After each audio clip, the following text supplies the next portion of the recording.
The northeast of Scotland is a large triangle of land that extends out into the North Sea. It's a rugged, twisted coastline. An ancient landscape that has been fashioned by geology.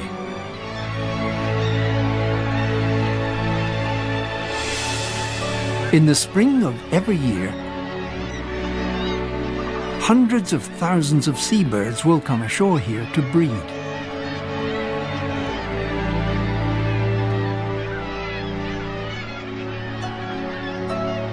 It's a time to renew relationships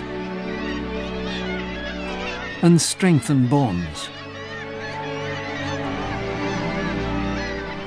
Space is at a premium, and nest sites are fiercely defended. Some are still trying to tempt a partner.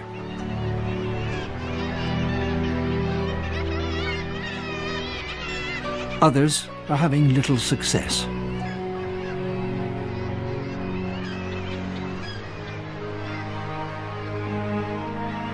The chicks are now very vulnerable to predators and the weather.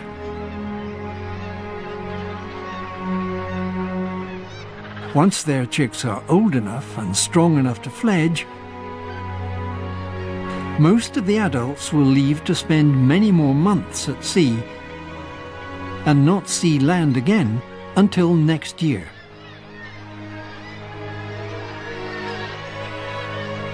Out at sea, another great migration is also taking place.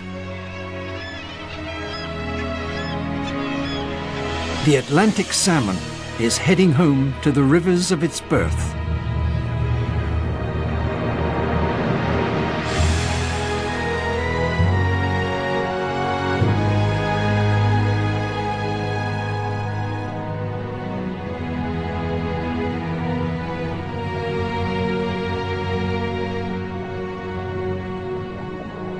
Its journey starts here in the feeding grounds of the Arctic waters off Greenland. That's where salmon from many places around the world will come to feed and grow. Some return home after 1 year, while others may stay for up to 4. For some, home means North America. Others head for rivers in the Mediterranean, Northern Europe, and the Baltic. Wherever they're heading, by the time they approach the coast, they've stopped feeding. Most will never feed again. There's only one goal now: to return to the river of their birth and to breed. It's going to be a very dangerous journey. Dolphins. Bottlenose dolphins. These are some of the most northerly dolphins in the world, and they're big. Some are over 3 meters long. This is their patch, and they're here for the salmon run.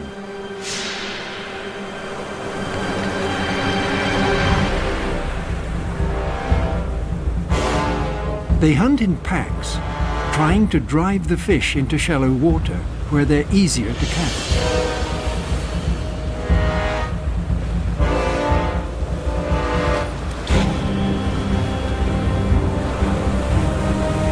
Mothers and their young calves all join in. Sometimes it seems as if the salmon are not just food, but part of a game.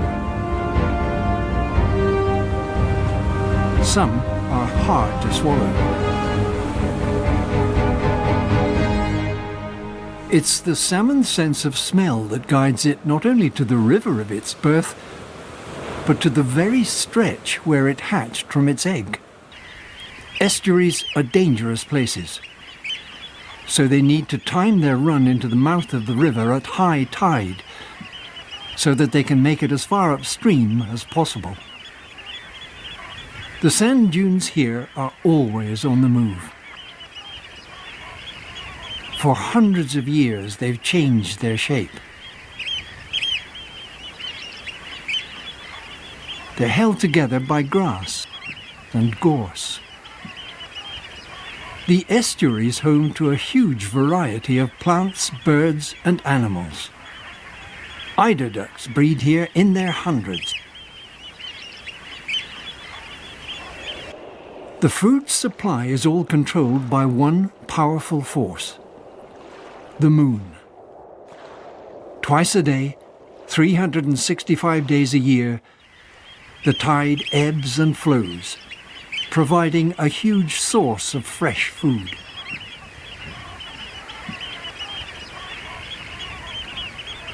The rich, organic mudflats offer an abundant supply for fish and wading birds.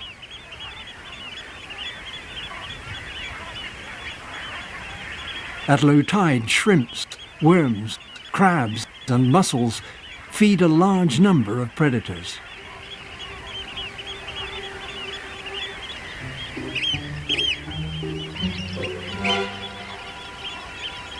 The incoming tide then replenishes the food supply for the microscopic organisms that they depend on.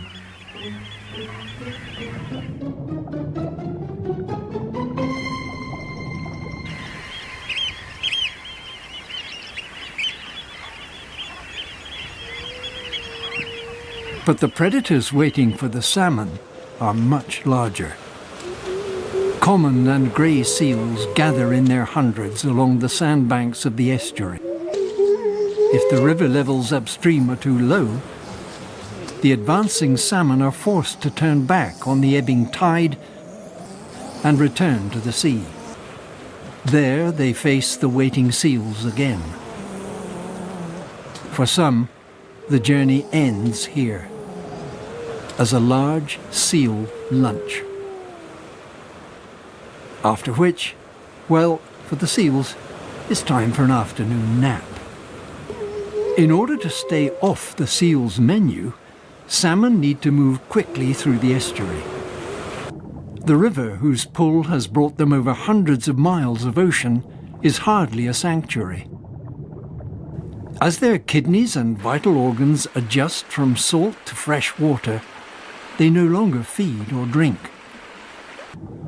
All they have now is the energy stored in their body. Once through the estuary, they've made it into the main stem of the river. Now they have to contend with another large predator. The salmon is one of the greatest sport fish of all. It's highly prized. For the angler, it's a challenge to land the fly in the right spot. No one really knows why the salmon take the fly, as they no longer feed. Some think it's pure instinct.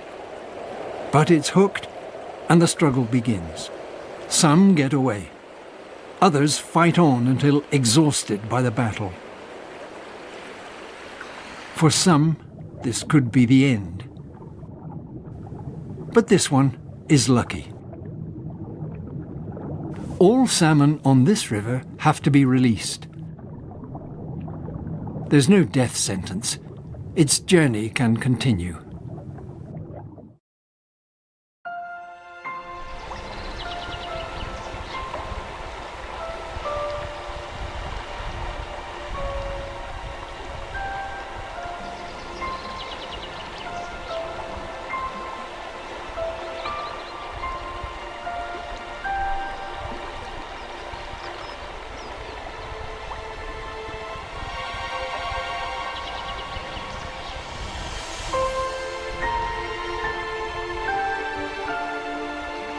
As the long summer days stretch out,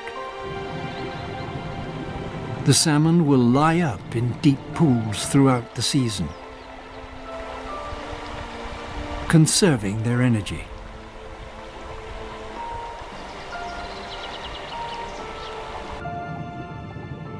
They still have a long way to go.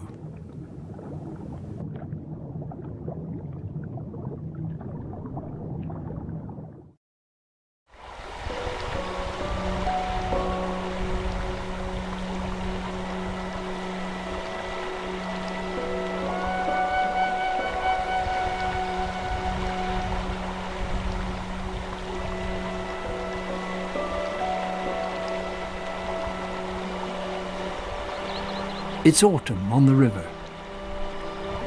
Summer has faded. A dipper works this section. There's a plentiful food supply. Just as the leaves turn brown and red, so the male salmon change from silver to the same bright breeding colours. The males also develop a hooked beak called a kype. Flushed with hormones and rested from the summer lie-up, they're ready to move upstream. It's been a very dry summer. Water levels are low, and the fish can't get very far upriver.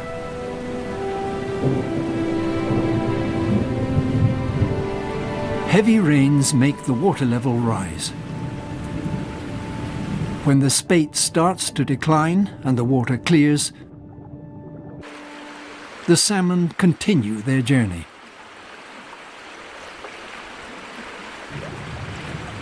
But there's a problem. Up ahead, the river's much narrower as it flows through a rocky gorge. The rains have raised it to a dangerous level. But the salmon can't wait. They sense the end of their perilous journey is close. They have no choice. They must go on. Using the standing wave of the waterfall as a springboard, they attempt to leap up through the rushing water. But its force is too strong. Time and again, they're thrown back down.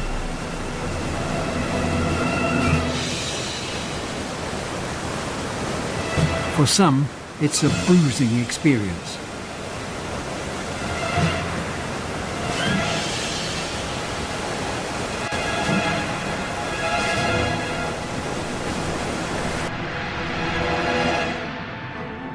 Battered and exhausted, they're forced to rest between attempts, then try again.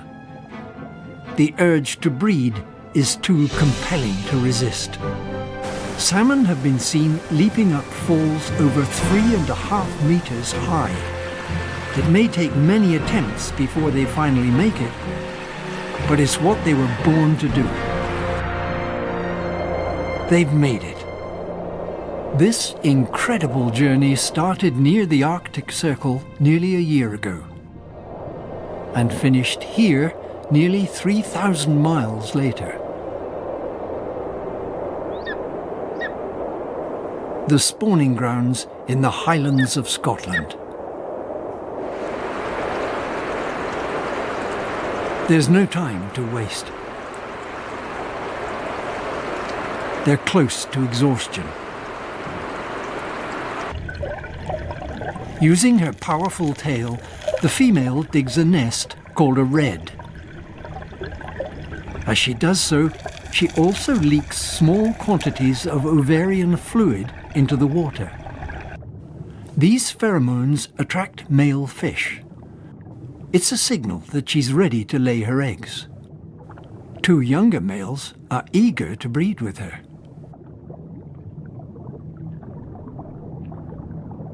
One of them vibrates his body next to the female in an attempt to get her to lay her eggs. But she'd prefer her eggs to be fertilized by a larger, stronger male. So she nips at this upstart to discourage him.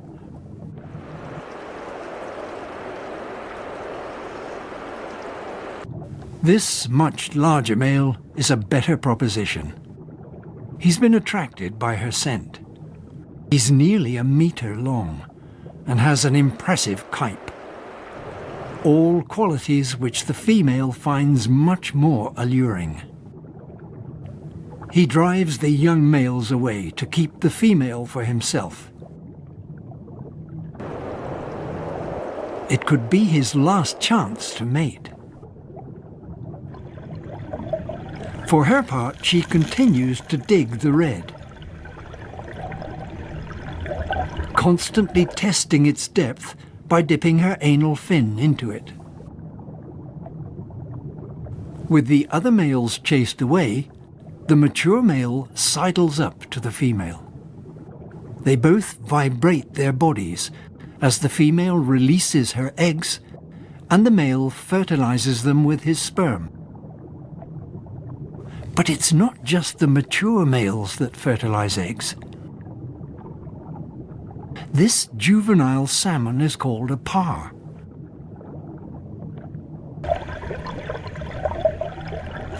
He sneaks in and also releases his milk. In some cases, the sexually mature par managed to fertilize some of the eggs. He's known as the precocious par. Salmon eggs are sticky, so they adhere to each other and to the gravel in the bottom of the red. The female then shovels gravel from upstream to backfill and cover the red. This creates another red. For safety, she'll repeat this process, laying packets of eggs until she has no more.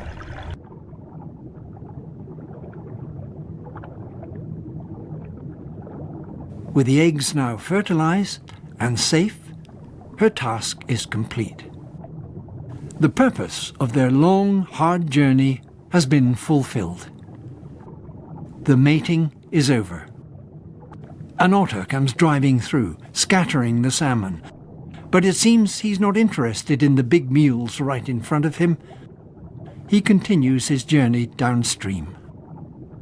The fish haven't fed for nearly a year, and they're exhausted. This female and many of the males are showing signs of a fungus infection.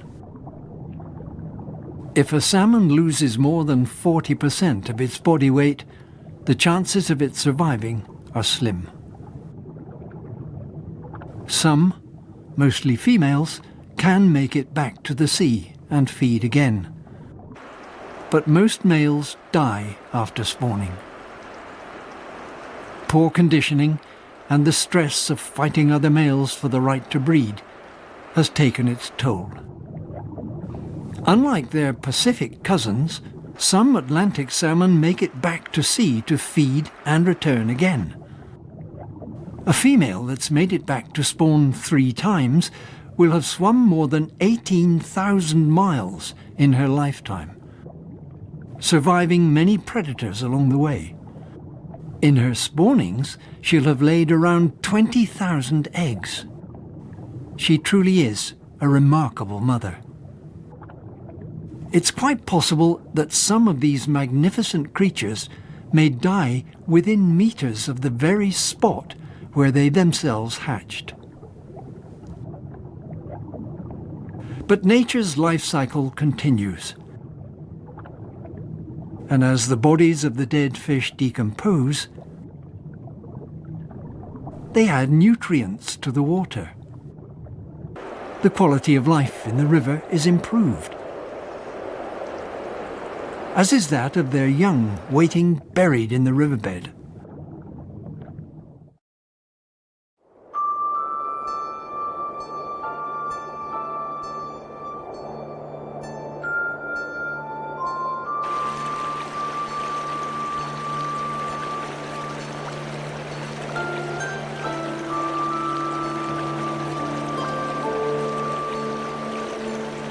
Winter's grip begins to take hold on the river. As the temperatures fall to below 0, ice forms. But the female has chosen her spot well. Her precious eggs are safe, deep in the red. The water flowing through is well oxygenated, keeping the eggs healthy and free from parasites.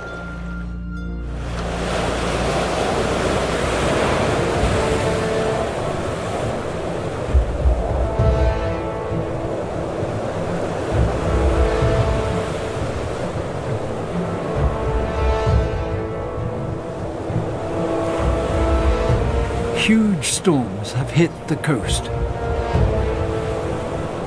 They've coincided with unusually high spring tides and have caused terrible floods. bringing misery to thousands of people and devastating many hundreds of homes. For the salmon, it's a disaster too. The floodwater is thick with silt washed off the land. Many redds will have been washed away. Others will have been covered with silt, starving the eggs of the oxygen they need to survive. For many salmon, the journey will have been in vain.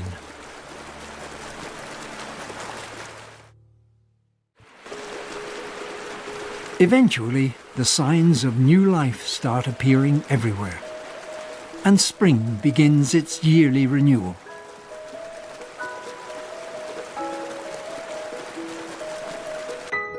There's life in the red. Incredibly, some have survived the flood. Triggered by the rise in the water temperature, the still buried baby salmon are getting restless. As one moves inside its egg case, the others around it react, stimulated into their own struggle to escape. They're beginning to hatch. These young salmon, just 10 millimeters long, are known as alevins.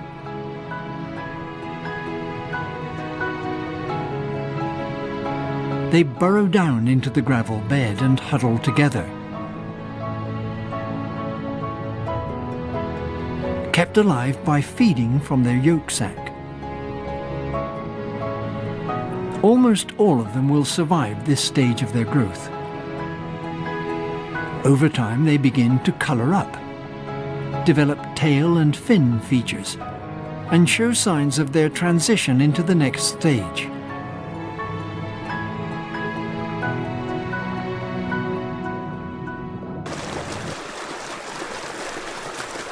The alevins have now become fry. They're about 20 millimeters long.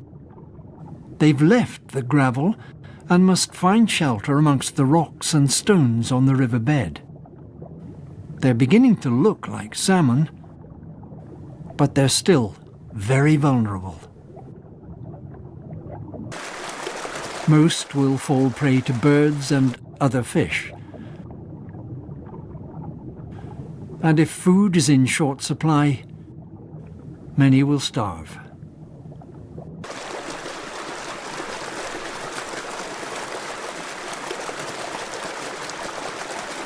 After about a year, they're known as parr. The vertical markings on them are called parr marks. They're a form of camouflage. Their diet has changed too. Now they feed on aquatic insects. They're highly territorial and won't tolerate others who come into their field of view. They prefer to live in areas with larger stones. The stones hide their neighbours. As parr, they remain in the river between 2 and 4 years. When they get to about 12 centimeters, they're known as smolts. The parr marks begin to fade, and their organs are beginning to change to allow them to process salt water when they go to sea. This is also the time when the scent of the river is imprinted in their memory for the return journey. They're ready to go to sea.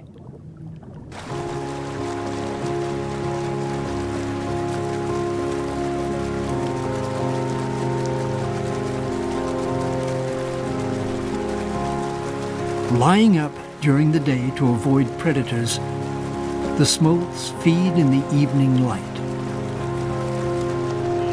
They've spent most of their lives fighting to stay apart, but when the outward journey starts, the smolts gather and travel downstream together, moving mostly in the evening and at night, back to the main stem of the river and on to the estuary. The predators are still there. The smolts must find their way past them out through the estuary to the open sea. They're less than 20 centimeters long, and for the first time they're swimming in salt water. They need to move quickly north, way up to the feeding grounds. The salmon is one of the most scientifically researched fish in the world. These anaesthetized salmon are being tagged before being released back into the river. Here, young salmon and trout parr are being stunned by an electric current.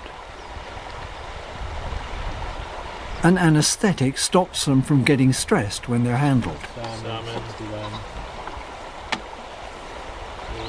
Their numbers and size are recorded before they're released back into the burn. This is a rotary trap. As the smolts swim downriver towards the sea, some of them are caught. Again, their size and numbers are recorded before they're released.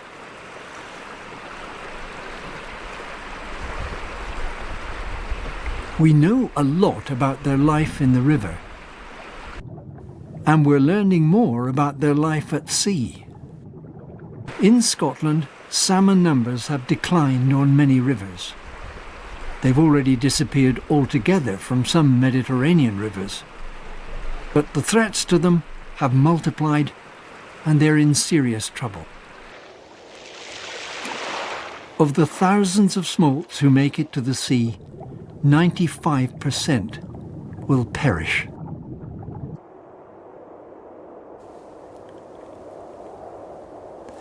In the past, over many years, thousands of the salmon and sea trout which survived have been caught and killed annually on their return by coastal mixed stock fishing nets. These nets catch the fish before they enter their natal rivers to breed. Huge conservation efforts are being made to improve their chances of survival.